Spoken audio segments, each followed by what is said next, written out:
खुलकर विपक्ष एक साथ क्यों नहीं होता? कांग्रेस दूसरी सबसे बड़ी विपक्षी पार्टी है, 14 में, और उन्होंने 52 सीटें उसके बाद 19 में जीती हैं। वोट परसेंटेज में देखिए तो 19-20% के आसपास वो वोट ले रहे हैं। 28% इनका वोट परसेंटेज था 2009 में। आप लोग एकजुट क्यों नहीं होते हैं? नीतीश बाबू अलग सपने देखते हैं, वहां टीआरएस वाले अलग सपने देखते हैं। सवाल यह है कि एकजुट क्यों नहीं? देखिए, आपके बिंदु पर मैं आऊं उससे पहले ये बात कहूं कि देश झेल रहा है महंगाई की मार, बेरोजगारी की मार। अब नहीं आएगी मोदी सरकार। रही बात, हम एकजुट हैं। 7 पार्टियों का महागठबंधन बिहार में प्रायोगिक तौर पर नहीं, अटल स्वभाव में वहां पर चल रहा है। 63% वोट। ये बात उस पार्टी का शख्स कह रहा है जो लगातार 15 साल से वहां सत्ता में है। महंगाई बेरोजगारी क्या बिहार से खत्म हो गई है? बिहार का आज क्या हाल बनाकर रखा हुआ है? बिहार का विकास दर मजाक बन गया है। बिहार का विकास दर देश में सर्वाधिक है। हाशिए पे पड़े बिहार की जो चुनौतियां थी, जाति संघार की चुनौतियां थी, नरसंहार की, उन चुनौतियों का सामना करते हुए आज बिहार में 29% महिलाएं पुलिस में नौकरी कर रही हैं। देश का सबसे ऐसा पहला राज्य है जहां 29% महिलाएं पुलिस में हैं और 35% महिलाओं को सरकारी नौकरी में आरक्षण। देश में पहला राज्य बिहार बना।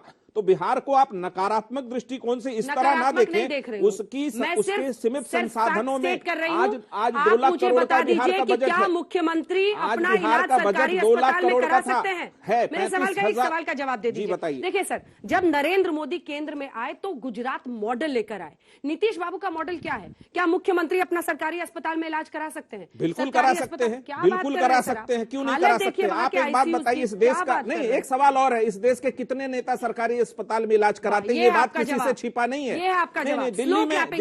दिल्ली में सारे सरकारी अस्पताल हैं, तो उसमें क्या नीतीश जी के इलाज नहीं करा सकते? बिहार मॉडल क्या है? बिहार मॉडल विपक्ष की महंगाई की जो मार झेल रहा है देश, उसके खिलाफ सभी पार्टियों को, चूंकि 63% वोट भी मोदी सरकार के खिलाफ है इस देश में, और वो पुलवामा वेव को लेकर के 303 सीट पर गए थे। उस समय जनता दल यूनाइटेड, अकाली दल, शिवसेना, सभी लोग उसके साथ थे। आज विपक्ष की सभी पार्टियां लोकतांत्रिक सिद्धांतों के तहत एक मंच पर इसलिए आएंगी क्योंकि ईडी और सीबीआई के जिस तरह दुरुपयोग विपक्ष की आवाज को दबाने के लिए मोदी सरकार ने किया है, खिलाफ किया है, उस पर हम लोग खड़े हैं। नेतृत्व कौन होगा यह अलग प्रश्न है, लेकिन नीति स्पष्ट है कि देश में जो बेरोजगारी का आपने वादा किया, 2 करोड़ रोजगार हर साल देंगे, अब तक नहीं दिया।